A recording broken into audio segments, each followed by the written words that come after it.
Magandang umaga, Ted. How are you? Mabuti po and good to see you back. Hindi lang po sa aming programa, kundi po kahapon sa inyo pong pag-preside kahit temporarily sa Kamara de Representante. Opo, kasama ko po si Thank you. Chacha this Salamat. morning. Congressman, unang katanungan po natin na formally na po na-endorse na no, sa Committee on Justice ang impeachment complaint laban sa Presidente. Ano po ang inyong basa dito sa usapin po ng buhay nito? Is this dead on arrival? Tatlo yon ano, Ted. Yung isa, yung dinala ni na congressman, na former congressman defensor, ay hindi yan na-endorse yata ng isang congressman. So, that one is dead on arrival. Pero yung dalawa, referred to committee yan. I-evaluate ngayon yan for form and substance na tama yung pag-submit nila. Tapos pag yan ang sufficient in form and substance, ay tatalakayin na ng committee yung grounds ng kanilang impeachment complaint. Oo nga po, no? Pero ngayon ho ba pinag-uusapan na ito ng mga partido, congressman, meaning NUP, Lakas, Federal, etc.? Well, siyempre tinignan na namin ng mabilis lang ano, yung kanilang mga complaint. Lahat kami may mga miyembro sa Committee on Justice, kaya kailangan din namin tignan ito ng mabuti. Mga seryosong bagay ito kasi hindi naman laging nangyayari ito. Pero itong mga complaint nila, siyempre pag binasa mo na makikita mo yung diin ano ng kanilang mga base sa kanilang mga complaint. At ang sa tingin namin, ah, eh dapat suriin talaga Mm. dahil hindi naman ganun kalalim ano yung kanilang mga ebidensya pa na linalabas. Opo. Sa inyong pagtansya, Congressman, gaano ho kaya ito?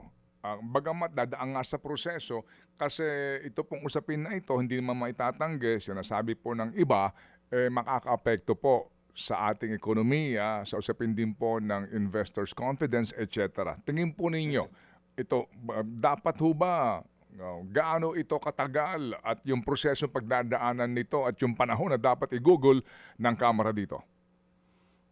Tingin ko magiging seryoso ang pagsususi nito no dahil yung decision ng Supreme Court ay medyo binago ng konti yung tenor ano yung tema ng ating mga impeachment complaint ngayon dahil sinabi nila although it is a political process, it must also follow the legal processes that ensure the rights of the individual. So, ang proseso ngayon is dapat bigyan ng kopya yung respondent. Tapos bibigyan ng pagkakataon yung respondent sumagot.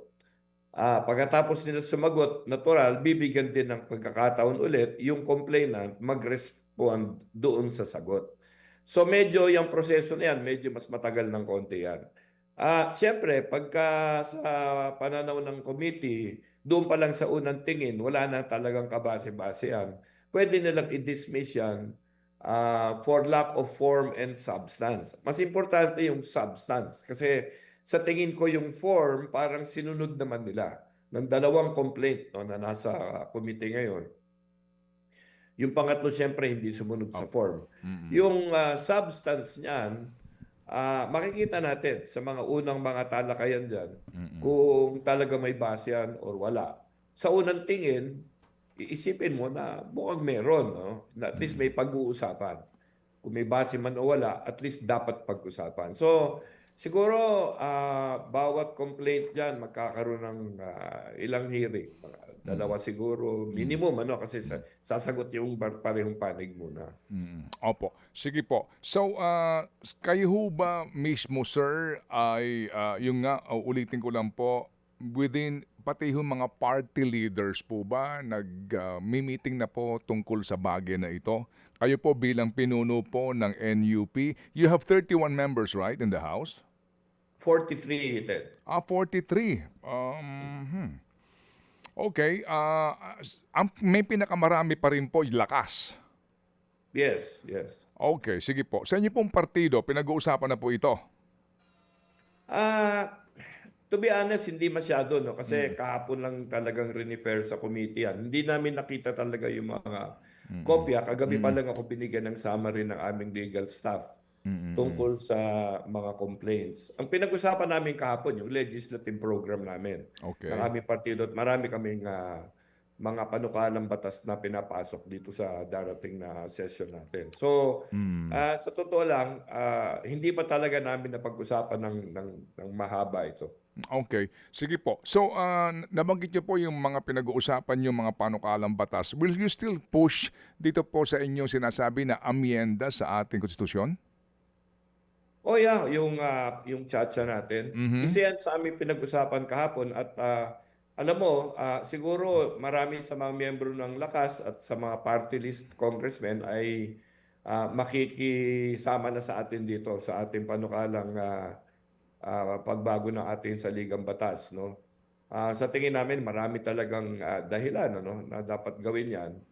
Ah, Lagi kong sinasabi na mukhang medyo hindi madali 'yan, ano, magiging mahirap 'yan dahil malaki yung kailangan nating boto sa Kamara, two-thirds vote ang kailangan natin para maipasa na 'yan sa Senado at doon mahihirapan din tayo kumuha ng mga boto doon. Pero ganun pa man, sa tingin namin may katwiran naman itong ating mga tinutulak dito kaya pagsisikapin pa rin natin ito. Yan ang Mm. isa sa mabigat na aming itutulak itong darating na 2 buwan. Opo, opo. Can you again refresh us, Congressman, doon lang po sa mga major na gusto talaga ninyong mabago po sa ating konstitusyon? Well, ito sa Miyerkules, pag-uusapan namin at siguro ngayon ipa-file na ng aming miyembro na si Congressman Roland Valeriano. Meron kaming panukala, Ted, dalawa, no? Lalagay namin sa House Rules at saka isa gagawin namin panukalang batas. Ito yung pagbawal sa lahat ng public official na mangontrata sa gobyerno. Umpisa namin sa Congress, susubukan namin ilagay sa Rules of Congress na bawal sa kahit sinong representante na makikontrata sa gobyerno by himself or with any corporation within the fourth level of consanguinity or affinity, no? Kasi ang talagang napupunan ng ating mga kababayan yung mga contractor, no, na sinasabi nilang nasa Kamara ngayon. Sa amin talagang nakakasira sa aming lahat dahil hindi naman kami, karamihan sa amin hindi naman talaga nangongontrata sa gobyerno. Kaya gagawin namin dyan, ipagbabawal na namin talaga yan para sa Kamara muna. No? Then later Mm. on, kung yung batas ay pumasa sa Senado at sa pagsuri ng ating Pangulo, di magiging batas na para sa lahat yan. Pero ang sa amin kasi paningin, kung ikaw negosyante, magnegosyo ka na lang. Kung ikaw naninilbi sa gobyerno at ikaw ay nasa Congress, mag-congressman ka na lang. Hindi pwedeng pareho. So ang magiging penalty niyan sa amin sa Kamara kung ma-approve yan sa Mm. aming mga pagsusuri dito sa House ay expulsion. So kung sino man ang lumabag diyan sa aming patakaran na bawal mangontrata kami lahat Mm. sa gobyerno ay Mm. ma-expel kami. Yun ang itong linggo na to ipapasok na namin yun at siguro ang mga makikisponsor namin sa amin diyan mga mahigit siguro 100. Opo, pero hindi na nga po 'yan ano 'no, kasi ang ngayon ho kasi Congressman, as we all know, meron naman pong provision ano sa ating konstitusyon na nagbabawal diyan, 'di ba? Meron pong Correct. provision 'yan specific 'no, yung hindi ka Correct. pupuwedeng makilahok sa franchise, mga binibigyan po ng pribilehiyo ng gobyerno na mga negosyo. Ang inyong Tama. tinutukoy dito, Republic Act ito na gusto niyong ipasa. Yes, oo, na magiging mas mahigpit pa, no, Mhm. sa batas na ginawa ngayon. Pero dito sa House, gagawin na namin na rules sa House 'yan Mismo. para hindi na namin hihintayin yung Mhm. paglilitis pa sa korte. Sa Hmm. amin pa lang, sa Committee on Ethics pa lang, pupunta yan at kung nakita nila na malamang medyo may kasalanan ka dyan, tatanggalin na at i-expel na yung aming miyembro. Kami pa lang. Hindi na namin dadalhin pa sa korte. Okay, so again, para ho mas klaro, Congressman, House rules lang ito, hindi na po ito Republic Act na kinakailangan pa ng mismong the regular ano po, legislature mill ang dadaanan nito? dalawa yung gagawin namin, Ted. Yung Mhm. isa, House Resolution para palitan yung aming House Rules. Mhm. Yung isa, panukalang batas para mapahigpit pa yung Hmm. batas sa ating Republic Act. Okay. So, Congressman, nabanggit niyo po kung negosyante ka, magnegosyo ka na lang. Oh, Kung gusto mong maging tama. lingkod bayan, solid ka lingkod bayan. Anong take niyo ho dito sa gagawing investigasyon ng Committee on Legislative Franchises sa kaso po ni Congressman Leandro Leviste na ito ho, no, lumalabas na itong kanyang sinasabi po na conflict of interest noong pamandaw ho dito po sa kanyang franchise tungkol sa kanyang solar energy company. Ah, Siyempre, sa totoo lang hindi ko pa nakikita yung detalye no ng mga base ng magiging pag-imbestiga ng Committee on Franchise nito. May Mm. mga basics sa Committee on Franchise, no. Ba binigyan ka ng franchise, hindi mo betting ibenta yan na hindi ka magpapaalam sa Committee on Franchise. So isa yan. Pangalawa, pag binigyan ka ng franchise, may mga obligasyon ka na kakabit ng franchise na binigay sa'yo na dapat mo isatupad. So, sa tingin ko, yung dalawang yan ang magiging unang base ng investigasyon dito kay Congressman Libisi at sa kanyang franchise na nakuha. No? Siyempre, marami siyang mga paliwanag. Tignan natin ano mga paliwanag niya. At pagkatapos nito, siguro dapat reviewin natin yung batas sa prangkisa, sa mga prangkisa, kung meron dapat baguhin para maipagbawal yung pagkukulang no, sa sasagot sa mga obligasyon sa bawat franchise na naibibigay. Mahirap maghusga ngayon dahil Mhm. siyempre pag-uusapan pa yan. Mhm. Pero sa tingin ko nararapat talaga dahil ang daming mga sinasabi ng Department of Energy na violation diyan. At saka ang ating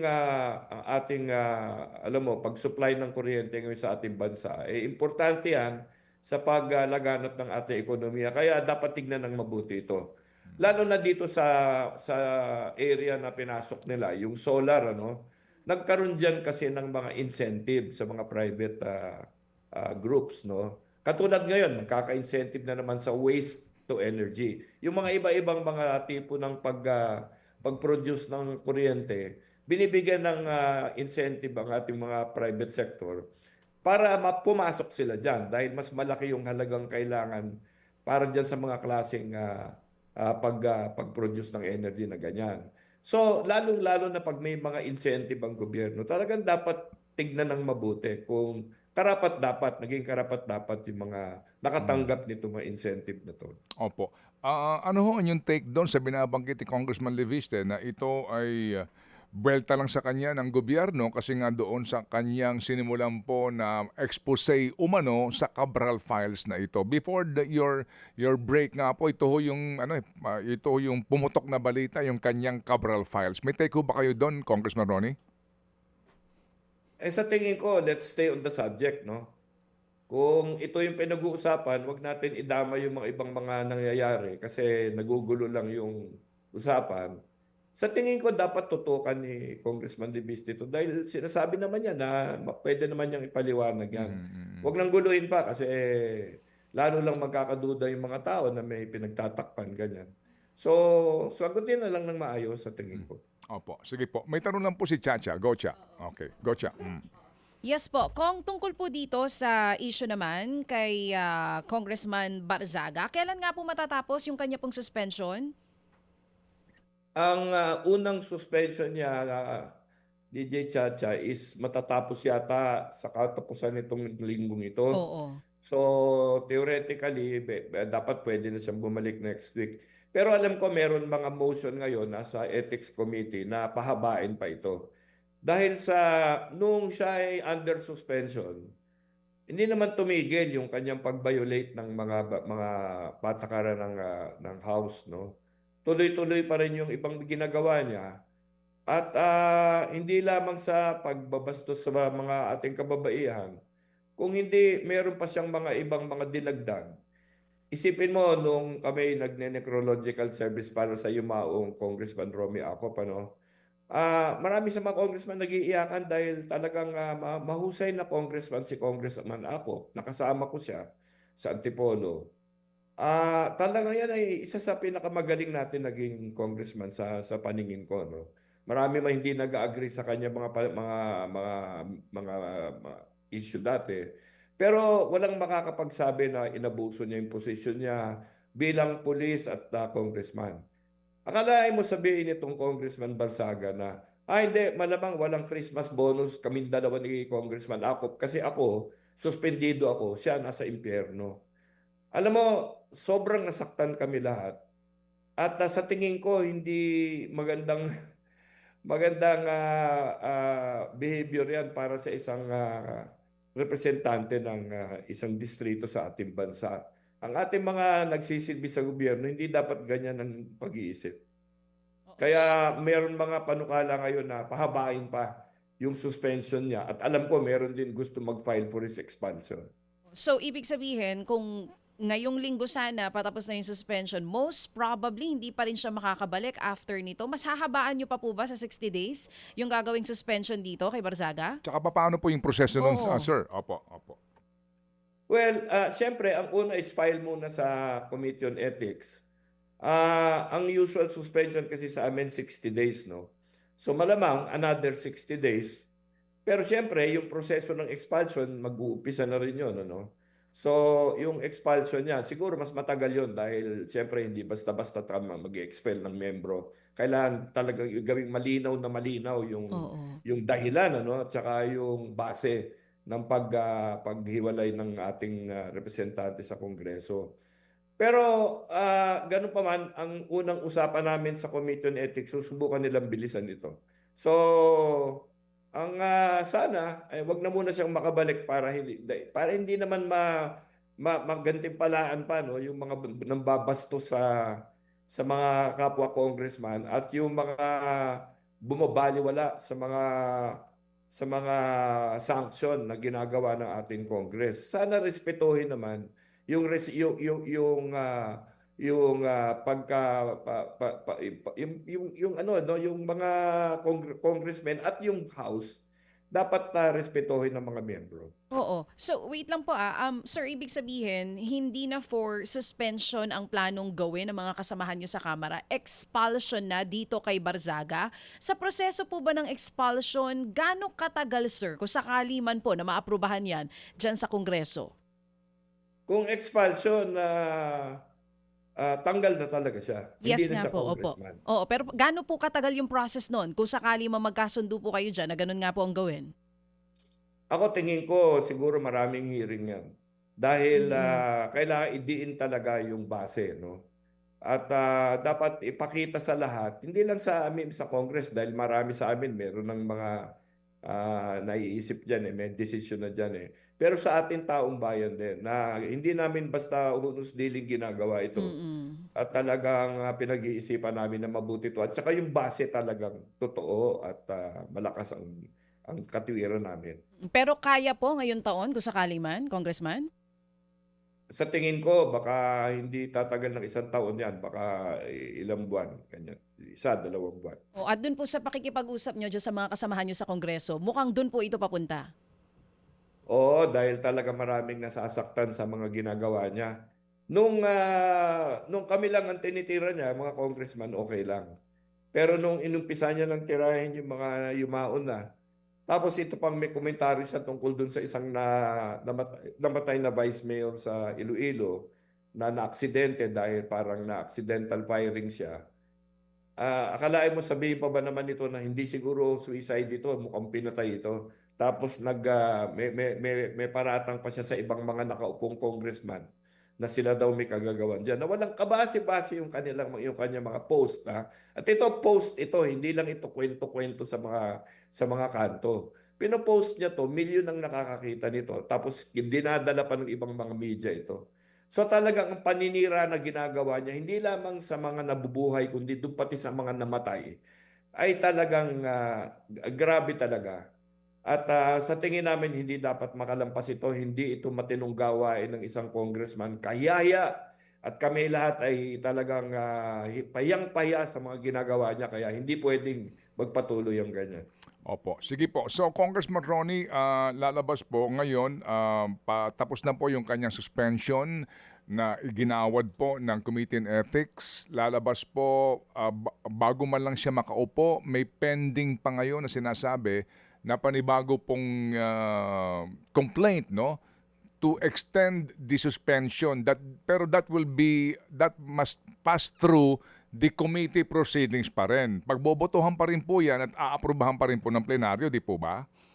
Well, ang talagang nagdidesisyon diyan is yung plenary, di ba? Yung decision sa committee is only Yes, recommendatory. oo. Ang magdidesisyon yan is yung plenaryo at it will require two-thirds vote. Opo, yun nga po. So ngayon nga po, para lang ho klaro ito, ngayon po kasi suspended siya, pagbalik niya, meron ka ninyo pong maghahain pa ng panibago pong complaint para po dito nga sa mga naging gawin niya umano. So ito po ay extension ng kanyang suspension na hindi agad may papatupad kasi kailangan pa rin po ng committee report and then the approval of the House plenary. Di po ba? Yes, ang alam ko, Ted, na-submit na yan eh. Yung pang-suspension naibigay na sa committee. Oo. So, hindi naman matagal yan dahil wala kang masyadong maraming pag-iisipan pa. Dahil yung ebidensya lang na may pagtutuloy ng kanyang misbehavior dito sa panahon ng suspension ay nandyan talaga. Opo. So, sa tingin ko, baka hindi na tumagal yan. Baka umabot talaga. Baka hindi na siya sana muna makabalik. Okay, sige po. Ang congressman, kayo po ay nagsampa mismo ng reklamong kriminal. Ano po? Ito po ay inyong inihain mismo po sa hukuman laban kay Congressman Barsaga. Maliban po sa inyo, si Congressman Valeriano din po ng Manila. Kapareho po ninyong NUP member at kayo po ay nagsampa nga ng cyber libel.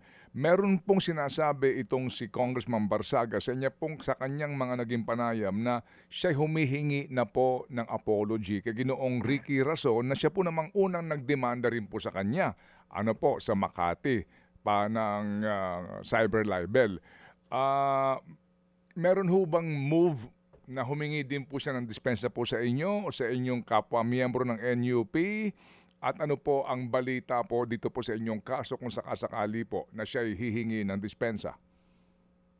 Wala ako naririnig na humingi siya ng dispensa sa kahit anong member ng NUP, no? At yung kanyang paghingi ng apology at pagplano pa lang, hindi naman humingi ng apology yan. Sabi niya, pag nagkita sila, at hindi naman siya siguro maaring hindi na sila magkikita sa tingin ko,